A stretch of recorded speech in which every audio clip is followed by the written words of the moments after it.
Now, this is a story we have actually covered extensively on Prime Time over the past few months, partly because it's important to do so, and partly because it's just happening so often.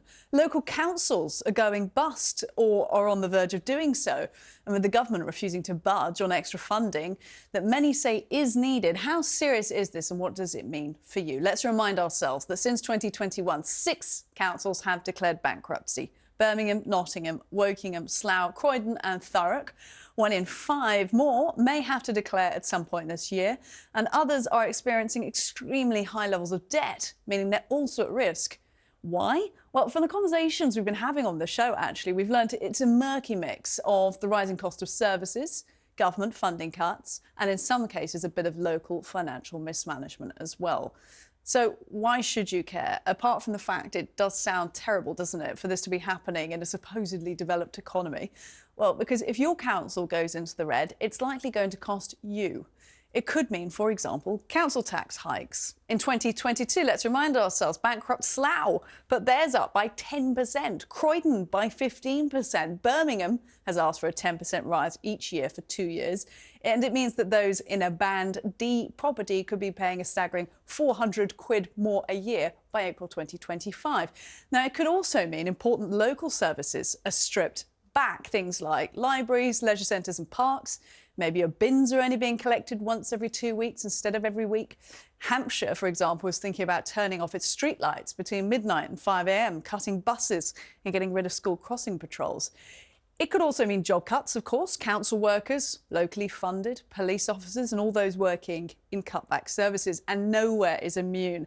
That is why 46 MPs, most of them Conservatives, have written to the Prime Minister urging him to provide emergency funding before it is too late, something Downing Street currently says it's not going to do. So there aren't only big implications for local residents and workers, there is also big national implications as well for the current government. With a general election on the horizon, how much longer can Rishi Sunak hold out? And is he doing so on purpose? What impact will crumbling councils have on the way we vote? Joining me to discuss more on all of this, former Conservative Party Chairman MP Sir Jake Berry, who is one of the MPs to have signed that letter to the Prime Minister, and the Conservative leader of Derbyshire County Council, Councillor Barry Lewis. Barry, I'll start with you if you don't mind. Talk to us a little bit about what the situation's like in Derbyshire County Council. How solvent are you? OK, so our position is that relatively recently we announced that we were facing an in-year deficit of £46.4 million. We've since got that down to around £33 million, but nonetheless, it's a very, very high-pressure scenario for us at the moment, and nothing's off the table when it comes to how we deal with that deficit in year. We're projecting as well 39.5 million deficit potentially for next year. So it's a really big task. Yeah, that sounds troubling and right to the wire, Barry. In terms of the root cause of this crisis, I've spoken to a couple of different leaders across different authorities in the UK, and it tends to be a mix. The one thing I hear again and again, though, is the cost of adult social care. Adult social care, yes, is a cost pressure. Children's services is a particular cost pressure for us at the moment. Rising demand, people presenting at our front door effectively is, and right across the country, it's a 25% increase over recent years of children ending up in care. There is a problem with the high cost placement market that we have at the moment, and that is one of the contributing factors to where we find ourselves. And we're a well-managed council. We've not had any mad schemes. We don't have an energy company. We haven't entered into buying hotels, etc., anything like that. These are well-managed councils now that are facing these issues. So it is just a case of more expensive services because of the rising cost of everything, but also a lack of funding. Let's turn to Jake Berry, MP, who joins us in the studio. Jake, thank you. I understand you're one of the signatories on this letter to Sunak. Why is this issue so important?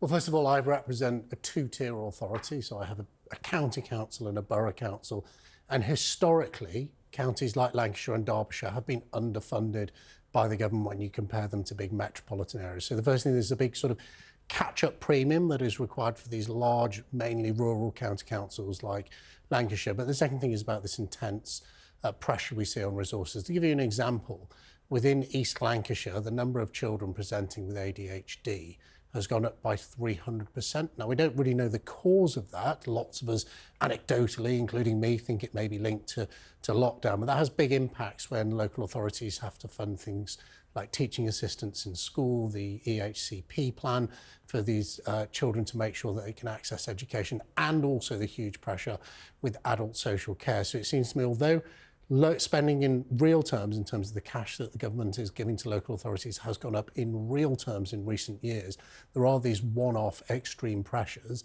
that, as you said in your introduction, has seen many local authorities close to, or in fact some going over the brink on bankruptcy. And nobody wants to see councils go bust. Surely Westminster doesn't. It's just not a good look for the government running this country. You did say, yes, there was an increase in funds, a 6.5% increase in funds that the central government provides to local councils. Clearly it's not enough. But where is the government going to get extra money from?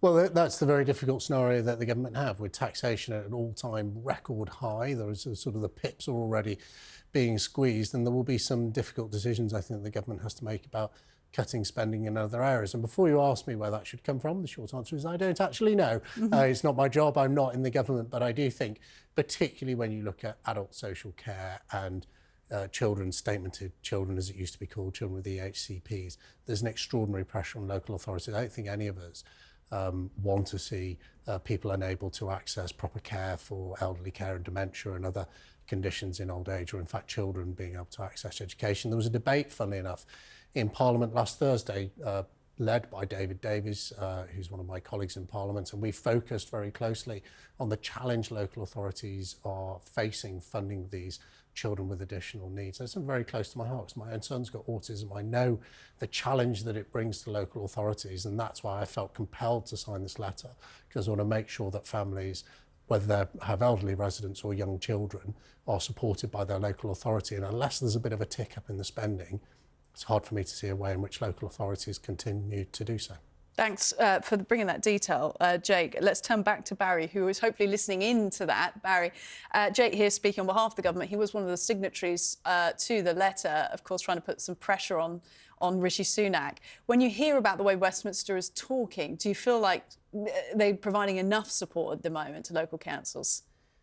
Well, the short answer to that is, at this moment in time, no, they're not. And that's why we find ourselves in the position that we're in. And the issue is not listening to local authorities when they're telling them that, the pressures are so much, the demands are such that, our budgets are running away at the moment. As I say, children's care, adult social care, even things like materials for filling potholes in our roads have gone up massively in recent times. It's inflationary pressures as well that are having really, really big impacts on our budgets. And like I said before, these are well-managed councils. It's a really tough situation out there at the moment. So I'm really pleased that Jake was amongst those 44 MPs that signed that letter. We have 3 MPs as well in Derbyshire who signed the letter.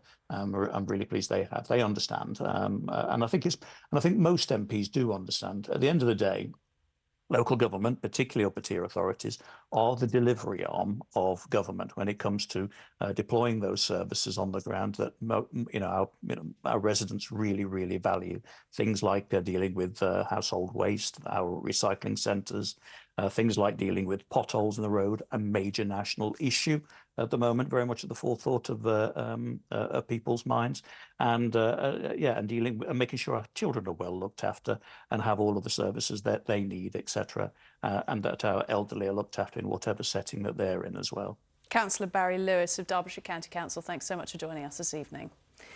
Well, Jake, stay with us, please. And why don't we bring in the rest of our primetime panel this evening, Ava Santina and Alex Dean as well. You were both listening into that conversation. Ava, I don't know how much you've covered the local council crisis, what you do at Joe, but when you hear about this, what do you think about what central government's doing, how Sunak's handling it? Yeah, well, often, because, I mean, look, The council cuts are a symptom of austerity. So over the past 13 years, council funding has gone down from something about £40 billion down to £20 billion. And obviously, if you restrict funding, there is going to be a knock-on effect on the services that councils are able to supply. And as Jake and your guest there perfectly outlined, you know, the responsibilities of councils have increased while funding has equally decreased. You see, what's interesting to me is that Robert Jenrick is one of the signatories to this letter, and he was the communities minister for quite some time, actually, like a number of years. Under Boris Johnson. Absolutely. Yeah. And over these years, he was flagged by many councils multiple times that they were running out of money,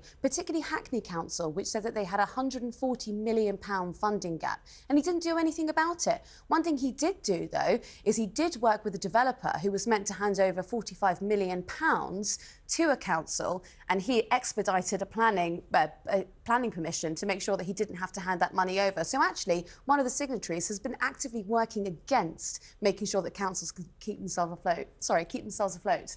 Well, so Jake, you're not Robert Jenrick, but he is one of your colleagues. Is there anything you'd like to say to that before I go to Alex? Well, the first thing is, I think all of that is alleged. I'm not actually sure how much of that is actually true. He did say it in a select committee. Well, I've heard it, as I say, I'm not sure. It's not, I'm just saying I'm not sure how much of it is true. The other thing we should be focusing on, and I just think it is worth talking about, is the inherent inefficiency of what we call these two-tier authorities. So you have a borough council and a county council. Derbyshire's a great example. Lancashire's a great example.